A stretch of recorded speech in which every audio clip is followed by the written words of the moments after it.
इस वक्त हमारे साथ बातचीत करने के लिए मौजूद हैं भारत सरकार के रक्षा मंत्री और बीजेपी के पूर्व राष्ट्रीय अध्यक्ष राजनाथ सिंह। सर, आपका बहुत बहुत स्वागत है इंडिया टीवी के इस मंच पे। सबसे पहला सवाल, क्योंकि आप रक्षा मंत्री हैं तो उस संदर्भ में जानना चाहेंगे, रैली वगैरह में आप जहां जाते हैं पीओके को लेकर बहुत ज़्यादा चर्चा होती है, खासतौर पर उस बयान के बाद। नहीं, एक बार मैंने केवल पीओके के बारे में जो प्रस्ताव है भारत का संसद का सर्वसम्मत प्रस्ताव, उसकी चर्चा की थी। फौज भी ये कह रही है कि हम लोग तो पूरी तरीके से तैयार हैं, सरकार के बस खैर, हमारी फौज के शौर्य और पराक्रम पर संदेह करने का कोई कारण नहीं है, वो तो है ही। पीओके आएगा अपने पास, पीओके आएगा अपने पास, भाई हमारे संसद का प्रस्ताव है। अभी पिछले दिन केवल देश को याद रखना चाहिए उसको, बस इतनी बात है। अभी पिछले दिनों ये दिखा कि बहुत सारी ऐसी रिपोर्ट आई कि तालिबानी आतंकी भी पीओके में प्रवेश कर चुके हैं, जाहिर तौर पर वहाँ से फिर कश्मीर के इस हिस्से में, अपने हिस्से में वो डिस्टर्ब करने की कोशिश करेंगे। ये बात चिंता का सबब है। देखिए, आतंकवादियों के हौसले पस्त हैं, और आप जाकर जम्मू कश्मीर में भी पता लगा लीजिए, आतंकवादियों की संख्या बहुत ही तेजी के साथ घटी है।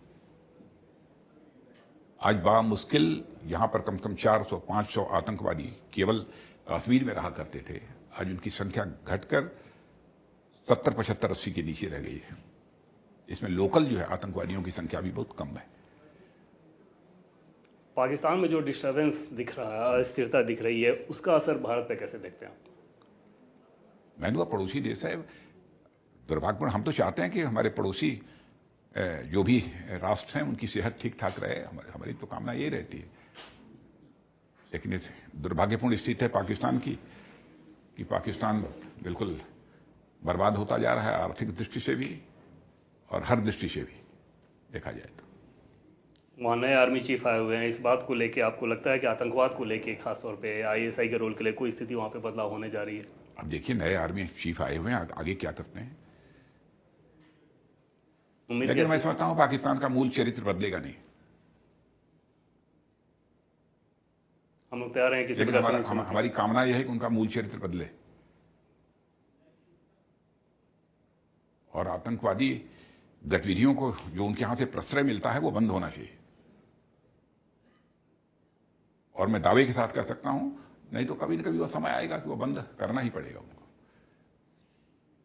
एक दूसरी सीमा लद्दाख, उसको लेकर फौज के चीफ का पिछले दिनों बयान आया कि कोई भी स्थिति बदली नहीं है। इस बात को लेकर अपोजिशन के लोग बहुत ज्यादा हमलावर हैं। अपोजिशन को रहने दीजिए। दुर्भाग्यपूर्ण है कि हमारे देश की सेना के शौर्य और पराक्रम पर वो सवालिया निशान लगा रहे हैं।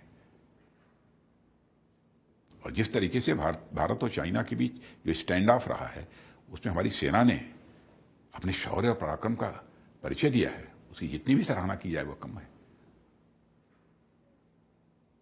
उसमें ये कहना है कि जो डिप्लॉयमेंट चाइनीज की तरफ से जो डिप्लॉयमेंट है उसमें कोई बदलाव नहीं हुआ, जबकि इतने राउंड की बातचीत हो चुकी है। चीन के रुख में कोई परिवर्तन नहीं, बहुत बदलाव हुआ है, शायद उनको जानकारी नहीं होगी। जानकारी करने के बाद ही उनको बोलना चाहिए, वैसे नहीं बोलना चाहिए। और मैं अपनी कंसल्टेटिव कमेटी के मेंबर ऑफ पार्लियामेंट्स को मैं इसको ब्रीफ करा भी चुका हूँ। पिछले दिनों प्रधानमंत्री नरेंद्र मोदी यहाँ पे चुनावी दौरे पे थे। आतंकवाद को लेकर उन्होंने कहा कि किस प्रकार से आतंकवाद से वो लड़ते थे, और तब की कांग्रेस की जो केंद्र में सरकार थी वो उस लड़ाई को कमज़ोर करती थी, उन्हें टारगेट करती थी। आतंकवाद एक बड़ा मसला है इस बार विधानसभा चुनाव में। मैं यहाँ आतंकवाद अब कोई बड़ा मुद्दा नहीं रहेगा। आतंकवाद लगभग मैं समझता हूँ कि अब समाप्ति की ओर जा रहा है, और आतंकवाद समाप्त होकर रहेगा, आश्वस्त रहिए। एक बात को लेकर और बहुत चर्चा हो रही है, रेडिकलाइजेशन को लेके, और उसमें अपोजिशन का ये आरोप है कि ये ध्रुवीकरण करने की कोशिश करता है। कोई नहीं, रेडिकलाइजेशन समाप्त होना चाहिए साहब। अपोजिशन के आरोप की बात क्या करते हैं? वो तो ये भी कहते हैं कि समान नागरिक संहिता क्यों लागू कर रहे हैं। इससे एक समाज का दूसरे समाज के प्रति यह नफरत पैदा करने की कोशिश हो रही है। आरोप तो उनका यह है, जबकि सच्चाई है कि हमारे भारत के संविधान निर्माताओं ने संविधान के नीति निर्देशक सिद्धांत जो है, डायरेक्टिव जो प्रिंसिपल्स है, उसमें इसका उल्लेख किया, चर्चा किया है कि करना है हमको, वही कर रहे हैं। समान नागरिक संहिता लागू कर रहे हैं। और यह आज से नहीं, 1951 से जब जनसंघ के रूप में हम लोग काम कर रहे थे, उस समय से हमारे घोषणा पत्र में यह रहा है कि समान नागरिक संहिता लागू करेंगे जब भी हमको स्पष्ट बहुमत मिल जाएगा। ये छुपकर अथवा चोरी से अथवा सिर नीचे करके इस काम को नहीं कर रहे हैं। अलग अलग राज्य ये कर रहे हैं, जैसा कि आपने बताया कि स्पष्ट बहुमत को स्थिति में था कि बनाया जाएगा, तो केंद्रीय स्तर पर ये क्यों नहीं हो जा रहा है? नहीं, हम कहते हैं कि राज्य इस काम को कर सकते हैं तो कर रहे हैं। राजी कर लेते हैं तो इससे बेहतर स्थिति क्या है? और यही उम्मीद भी रहेगी कि दूसरे दूसरे राज्य इसको फॉलो करें। करेंगे ही। गोवा में तो पता नहीं कब से है, आजादी हासिल होने के कुछ ही वर्षों के बाद वहां पर समान नागरिक संहिता लागू हो गई थी। 56 या 57 या कुछ ऐसे ही था। दंगों को लेके भी बहुत चर्चा हो रही है और 2002 की याद दिलाई गृह मंत्री अमित शाह ने। याद नहीं दिलाई भाई, उसको इस रूप में लेना चाहिए। उस समय दंगे हुए थे, गोधरा कांड हुआ था, लेकिन जिस तरीके से मोदी जी के नेतृत्व में यहां सरकार चली है, उसके बाद एक भी दंगे यहां नहीं होने पाए।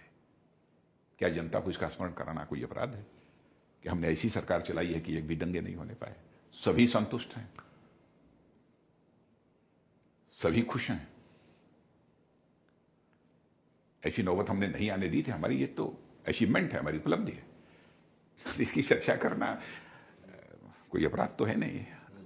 जब यूपी में बुलडोजर चलाने वाले मुख्यमंत्री गोधरा जाके प्रचार करें तो फिर उसमें इस आरोप को बल मिलता है कि ध्रुवीकरण की कोशिश हो रही है। जहां बुलडोजर की जरूरत होती है वहां बुलडोजर चलाते हैं, प्रचार करते हैं, तो उसको लेकर कैसे कोई रोक सकता है? प्रचार करते हैं तो वो लोगों से कहते हैं कि दंगा करो, क्यों ना प्रचार करें? प्रचार करना चाहिए उन्हें।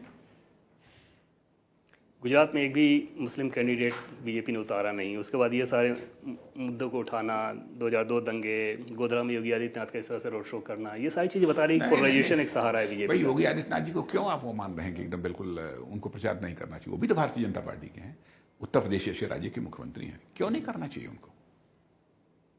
अच्छे वक्ता हैं, अच्छा बोलते हैं। क्या बीजेपी पोलराइजेशन की कोशिश नहीं कर रही है? बिल्कुल नहीं, कतई नहीं।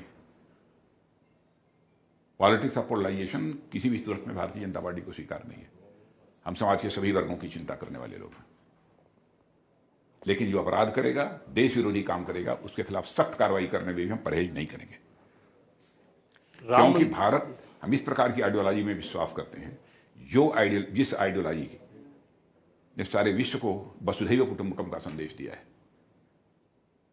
भारत की सीमा में ही नहीं बल्कि विश्व की धरा पर रहने वाले जितने सारे लोग हैं वो एक ही परिवार के सदस्य हैं। The whole world is a family.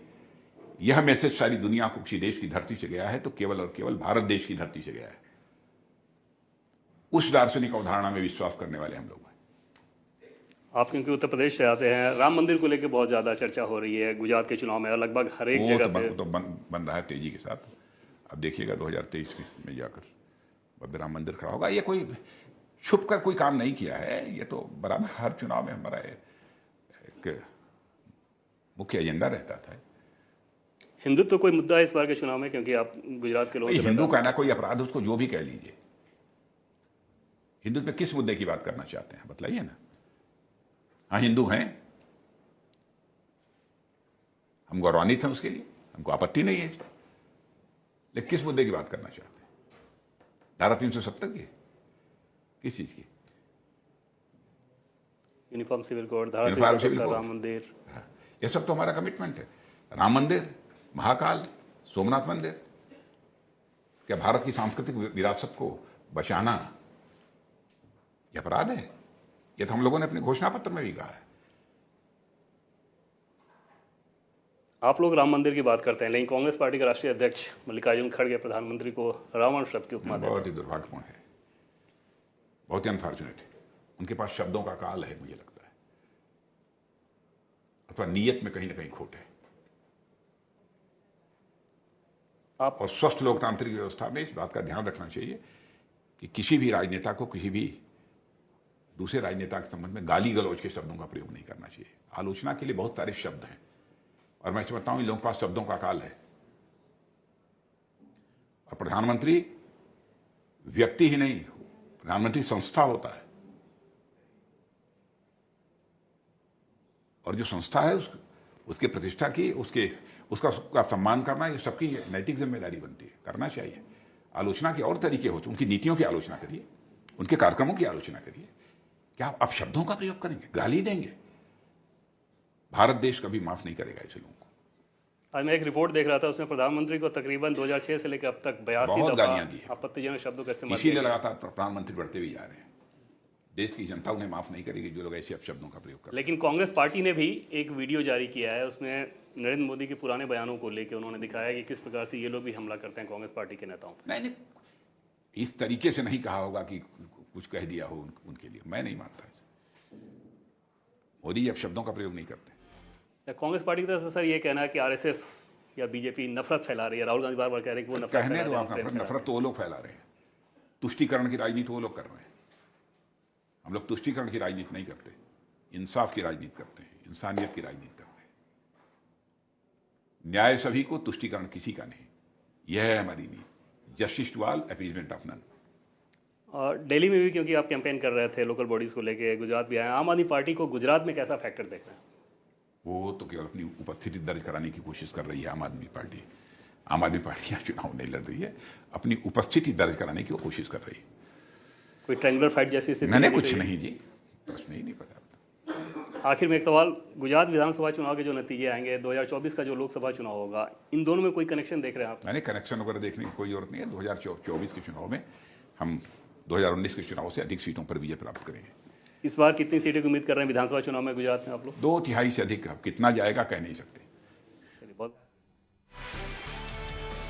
तो राजनाथ सिंह कह रहे हैं कि पीओके हमारा है और हमारा ही रहेगा।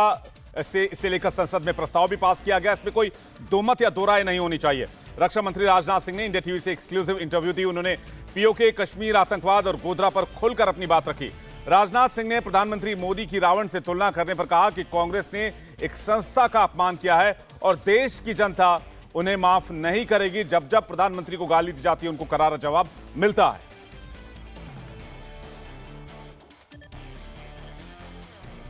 इस वक्त हमारे साथ बातचीत करने के लिए मौजूद हैं भारत सरकार के रक्षा मंत्री और बीजेपी के पूर्व राष्ट्रीय अध्यक्ष राजनाथ सिंह। सर, आपका बहुत बहुत स्वागत है इंडिया टीवी के इस मंच पे।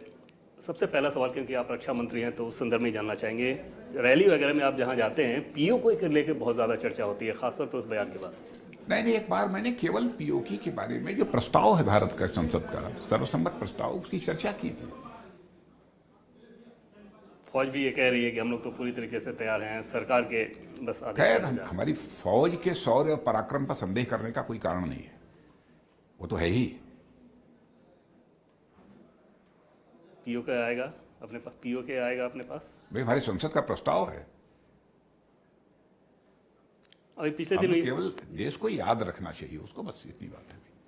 अभी पिछले दिन ये दिखा कि बहुत सारी ऐसी रिपोर्ट आई कि तालिबानी आतंकी भी पीओके में प्रवेश कर चुके हैं और जाहिर तौर पर वहाँ से फिर कश्मीर के इस हिस्से में, अपने हिस्से में वो डिस्टर्ब करने की कोशिश करेंगे। ये बात चिंता का सबब है। देखिए, आतंकवादियों के हौसले पस्त हैं और आप जाकर जम्मू कश्मीर में भी पता लगा लीजिए, आतंकवादियों की संख्या बहुत ही तेजी के साथ घटी है। आज बामुश्किल यहाँ पर कम से कम 400-500 आतंकवादी केवल कश्मीर में रहा करते थे। आज उनकी संख्या घटकर 70, 75, 80 के नीचे रह गई है। इसमें लोकल जो है आतंकवादियों की संख्या भी बहुत कम है। पाकिस्तान में जो डिस्टर्बेंस दिख रहा है, अस्थिरता दिख रही है, उसका असर भारत पे कैसे देखते हैं आप? मैंने पड़ोसी देश है, दुर्भाग्यपूर्ण। हम तो चाहते हैं कि हमारे पड़ोसी जो भी राष्ट्र हैं उनकी सेहत ठीक ठाक रहे, हमारी तो कामना ये रहती है। लेकिन इस दुर्भाग्यपूर्ण स्थिति है पाकिस्तान की कि पाकिस्तान बिल्कुल बर्बाद होता जा रहा है, आर्थिक दृष्टि से भी और हर दृष्टि से भी देखा जाए तो। वहाँ नए आर्मी चीफ आए हुए हैं, इस बात को लेके आपको लगता है कि आतंकवाद को लेके खासतौर पे आईएसआई के रोल के लिए कोई स्थिति वहाँ पे बदलाव होने जा रही है? अब देखिए, नए आर्मी चीफ आए हुए हैं, आगे क्या करते हैं। लेकिन मैं समझता हूँ पाकिस्तान का मूल चरित्र बदलेगा नहीं। हम लोग तैयार हैं किसी लेकिन हमारी कामना यह है कि उनका मूल चरित्र बदले और आतंकवादी गतिविधियों को जो उनके यहां से प्रश्रय मिलता है वो बंद होना चाहिए। और मैं दावे के साथ कह सकता हूं, नहीं तो कभी न कभी वो समय आएगा कि वो बंद करना ही पड़ेगा उनको।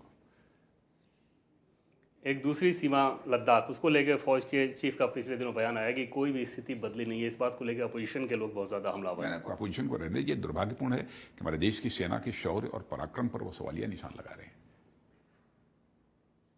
और जिस तरीके से भारत और चाइना के बीच जो स्टैंड ऑफ रहा है, उसमें हमारी सेना ने अपने शौर्य और पराक्रम का परिचय दिया है, उसकी जितनी भी सराहना की जाए वो कम है। उसमें ये कहना है कि जो डिप्लॉयमेंट चाइनीज़ की तरफ से जो डिप्लॉयमेंट है उसमें कोई बदलाव नहीं हुआ, जबकि इतने राउंड की बातचीत हो चुकी है। चीन के रुख में कोई परिवर्तन नजर नहीं आ रहा है? नहीं, बहुत बहुत बदलाव हुआ है, शायद उनको जानकारी नहीं होगी। जानकारी करने के बाद ही उनको बोलना चाहिए, वैसे नहीं बोलना चाहिए। और मैं अपनी कंसल्टेटिव कमेटी के मेंबर ऑफ पार्लियामेंट को मैं इसको ब्रीफ करा भी चुका हूँ। पिछले दिनों प्रधानमंत्री नरेंद्र मोदी यहाँ पे चुनावी दौरे पे थे। आतंकवाद को लेकर उन्होंने ये कहा कि किस प्रकार से आतंकवाद से वो लड़ते थे और तब की कांग्रेस की जो केंद्र में सरकार थी वो उस लड़ाई को कमज़ोर करती थी, उन्हें टारगेट करती थी। आतंकवाद एक बड़ा मसला है इस बार विधानसभा चुनाव में। मैं यहाँ आतंकवाद अब कोई बड़ा मुद्दा नहीं रहेगा। आतंकवाद लगभग मैं समझता हूँ कि अब समाप्ति की ओर जा रहा है और आतंकवाद समाप्त होकर रहेगा, आप स्वस्थ रहिए। एक बात को लेकर और बहुत चर्चा हो रही है रेडिकलाइजेशन को लेके, और उसमें अपोजिशन का ये आरोप है कि ये ध्रुवीकरण करने की कोशिश करता है। कोई नहीं, रेडिकलाइजेशन समाप्त होना चाहिए साहब। अपोजिशन के आरोप की बात क्या करते हैं? वो तो ये भी कहते हैं कि समान नागरिक संहिता क्यों लागू कर रहे हैं। इससे एक समाज का दूसरे समाज के प्रति यह नफरत पैदा करने की कोशिश हो रही है। आरोप उनका यह है, जबकि सच्चाई है कि हमारे भारत के संविधान निर्माताओं ने संविधान के नीति निर्देशक सिद्धांत जो है, डायरेक्टिव जो प्रिंसिपल्स हैं, उसमें इसका उल्लेख किया, चर्चा किया है कि करना है हमको, वही कर रहे हैं। समान नागरिक संहिता लागू कर रहे हैं और यह आज से नहीं, 1951 से जब जनसंघ के रूप में हम लोग काम कर रहे थे, उस समय से हमारे घोषणा पत्र में यह रहा है कि समान नागरिक संहिता लागू करेंगे जब भी हमको स्पष्ट बहुमत मिल जाएगा। ये छुपकर अथवा चोरी से अथवा सिर नीचे करके इस काम को नहीं कर रहे हैं। अलग अलग राज्य ये कर रहे हैं, जैसा कि आपने बताया कि स्पष्ट बहुमत को स्थिति में था कि बनाया जाएगा, तो केंद्रीय स्तर पर ये क्यों नहीं हो जा रहा है? नहीं, हम कहते हैं कि राज्य इस काम को कर सकते हैं तो कर रहे हैं। राज्य ही कर लेते हैं तो इससे बेहतर स्थिति क्या है? और यही उम्मीद भी रहेगी कि दूसरे राज्य इसको फॉलो करेंगे ही। गोवा में तो पता नहीं कब से है, आजादी हासिल होने के कुछ ही वर्षों के बाद वहां पर समान नागरिक संहिता लागू हो गई थी। 56 या 57 या कुछ ऐसे ही था। दंगों को लेके भी बहुत चर्चा हो रही है और 2002 की याद दिलाई गृह मंत्री अमित शाह ने। याद नहीं दिलाई भाई, उसको इस रूप में लेना चाहिए। उस समय दंगे हुए थे, गोधराकांड हुआ था, लेकिन जिस तरीके से मोदी जी के नेतृत्व में यहां सरकार चली है, उसके बाद एक भी दंगे यहां नहीं होने पाए। क्या जनता को इसका स्मरण कराना कोई अपराध है कि हमने ऐसी सरकार चलाई है कि एक भी दंगे नहीं होने पाए? सभी संतुष्ट हैं, सभी खुश हैं। ऐसी नौबत हमने नहीं आने दी थी। हमारी ये तो अचीवमेंट है, हमारी उपलब्धि है। इसकी चर्चा करना कोई अपराध तो है नहीं। जब यूपी में बुलडोजर चलाने वाले मुख्यमंत्री गोधरा जाके प्रचार करें तो फिर उसमें इस आरोप को बल मिलता है कि ध्रुवीकरण की कोशिश हो रही है। जहां बुलडोजर की जरूरत होती है वहां बुलडोजर चलाते हैं, प्रचार करते हैं, तो उसको लेकर कैसे कोई रोक सकता है? प्रचार करते हैं तो वो लोगों से कहते हैं कि दंगा करो, क्यों ना प्रचार करें? प्रचार करना चाहिए उन्हें। गुजरात में एक भी मुस्लिम कैंडिडेट बीजेपी ने उतारा नहीं, उसके बाद ये सारे मुद्दों को उठाना, 2002 दंगे, गोधरा में योगी आदित्यनाथ का इस तरह से रोड शो करना, ये सारी चीज़ें बता रही है पोलराइजेशन एक सहारा है बीजेपी। भाई योगी आदित्यनाथ जी को क्यों आप वो मान रहे हैं कि एकदम बिल्कुल उनको प्रचार नहीं करना चाहिए? वो भी तो भारतीय जनता पार्टी के हैं, उत्तर प्रदेश जैसे राज्य के मुख्यमंत्री हैं, क्यों नहीं करना चाहिए उनको? अच्छे वक्ता हैं, अच्छा बोलते हैं। क्या बीजेपी पोलराइजेशन की कोशिश नहीं कर रही है? बिल्कुल नहीं, कतई नहीं। पॉलिटिक्स ऑफ पोलराइजेशन किसी भी सूरत में भारतीय जनता पार्टी को स्वीकार नहीं है। हम समाज के सभी वर्गों की चिंता करने वाले लोग हैं, लेकिन जो अपराध करेगा, देश विरोधी काम करेगा, उसके खिलाफ सख्त कार्रवाई करने में भी हम परहेज नहीं करेंगे। आप क्योंकि उत्तर प्रदेश से आते हैं, राम मंदिर को लेकर बहुत ज़्यादा चर्चा हो रही है गुजरात के चुनाव में, लगभग हर एक जगह पे तो बन रहा है तेजी के साथ। अब देखिएगा 2023 में जाकर भव्य राम मंदिर खड़ा होगा। ये कोई छुप कर कोई काम नहीं किया है, ये तो बराबर हर चुनाव में हमारा एक मुख्य एजेंडा रहता था। हिंदुत्व कोई मुद्दा है इस बार के चुनाव में? क्योंकि आप गुजरात के लोग, हिंदू कहना कोई अपराध, उसको जो भी कह लीजिए। हिंदुत्व में किस मुद्दे की बात करना चाहते हैं बतलाइए ना। हाँ, हिंदू हैं, हम गौरवान्वित हैं उसके लिए, हमको आपत्ति नहीं है इसमें, लेकिन किस मुद्दे की बात करना चाहते हैं? धारा 370 की? किस चीज की? यूनिफॉर्म सिविल कोड, धारा यूनिफॉर्म सिविल 370, कोड, राम मंदिर, ये सब तो हमारा कमिटमेंट है। राम मंदिर, महाकाल, सोमनाथ मंदिर, क्या भारत की सांस्कृतिक विरासत को बचाना यह अपराध है? यह तो हम लोगों ने अपने घोषणा पत्र में भी कहा है। आप लोग राम मंदिर की बात करते हैं, लेकिन कांग्रेस पार्टी के राष्ट्रीय अध्यक्ष मल्लिकार्जुन खड़गे प्रधानमंत्री को रावण शब्द की उपमा देते हैं। बहुत ही दुर्भाग्यपूर्ण है, बहुत ही अनफॉर्चुनेट है। उनके पास शब्दों का काल है, मुझे लगता है, अथवा नीयत में कहीं ना कहीं खोट है। और स्वस्थ लोकतांत्रिक व्यवस्था में इस बात का ध्यान रखना चाहिए कि किसी भी राजनेता को किसी भी दूसरे राजनेता के संबंध में गाली गलौज के शब्दों का प्रयोग नहीं करना चाहिए। आलोचना के लिए बहुत सारे शब्द हैं और मैं समझता हूं इन लोगों के पास शब्दों का काल है। और प्रधानमंत्री व्यक्ति ही नहीं, प्रधानमंत्री संस्था होता है, और जो संस्था है उसके प्रतिष्ठा की, उसका सम्मान करना, ये सबकी नैतिक जिम्मेदारी बनती है, करना चाहिए। आलोचना के और तरीके होते, उनकी नीतियों की आलोचना करिए, उनके कार्यक्रमों की आलोचना करिए। क्या आप शब्दों का प्रयोग करेंगे, गाली देंगे? भारत देश कभी माफ नहीं करेगा ऐसे लोगों को। आज मैं एक रिपोर्ट देख रहा था, उसमें प्रधानमंत्री को तकरीबन 2006 से लेकर अब तक 82 गालियां दी दफा आपत्तिजनक शब्दों का इस्तेमाल इसीलिए लगातार प्रधानमंत्री बढ़ते भी जा रहे हैं। देश की जनता उन्हें माफ नहीं करेगी जो लोग ऐसे अपशब्दों का प्रयोग करते हैं। लेकिन कांग्रेस पार्टी ने भी एक वीडियो जारी किया है, उसमें नरेंद्र मोदी के पुराने बयानों को लेकर उन्होंने दिखाया कि किस प्रकार से ये लोग भी हमला करते हैं कांग्रेस पार्टी के नेताओं पर। नहीं, इस तरीके से नहीं कहा होगा कि कुछ कह दिया हो उनके लिए, मैं नहीं मानता। मोदी अब शब्दों का प्रयोग नहीं करते। कांग्रेस पार्टी की तरफ से सर ये कहना है कि आरएसएस या बीजेपी नफरत फैला रही है। राहुल गांधी बार बार कह रहे हैं कि वो नफरत कहने दो आप, नफरत तो वो लोग फैला रहे हैं, तुष्टीकरण की राजनीति वो लोग कर रहे हैं। हम लोग तुष्टीकरण की राजनीति नहीं करते, इंसाफ की राजनीति करते हैं, इंसानियत की राजनीति करते हैं। न्याय सभी को, तुष्टीकरण किसी का नहीं। यह है हमारी नीति, justice to all, appeasement of none. और दिल्ली में भी क्योंकि आप कैंपेन कर रहे थे लोकल बॉडीज को लेके, गुजरात भी आए, आम आदमी पार्टी को गुजरात में कैसा फैक्टर देख रहे हैं? वो तो केवल अपनी उपस्थिति दर्ज कराने की कोशिश कर रही है आम आदमी पार्टी। आम आदमी पार्टी यहाँ चुनाव नहीं लड़ रही है, अपनी उपस्थिति दर्ज कराने की वो कोशिश कर रही है। कोई ट्रायंगुलर फाइट जैसी स्थिति? मैंने कुछ नहीं जी, प्रश्न ही नहीं पता। आखिर में एक सवाल, गुजरात विधानसभा चुनाव के जो नतीजे आएंगे, 2024 का जो लोकसभा चुनाव होगा, इन दोनों में कोई कनेक्शन देख रहे हैं आप? मैंने कनेक्शन वगैरह देखने की कोई जरूरत नहीं है। 2024 के चुनाव में हम 2019 के चुनाव से अधिक सीटों पर विजय प्राप्त करेंगे। इस बार कितनी सीटें की उम्मीद कर रहे हैं विधानसभा चुनाव में गुजरात में आप लोग? 2/3 से अधिक। कितना जाएगा कहेंगे। इंडिया टीवी हर वक्त हर जगह डाउनलोड करने के लिए सर्च करें India TV news Google play store या ऐप स्टोर पर।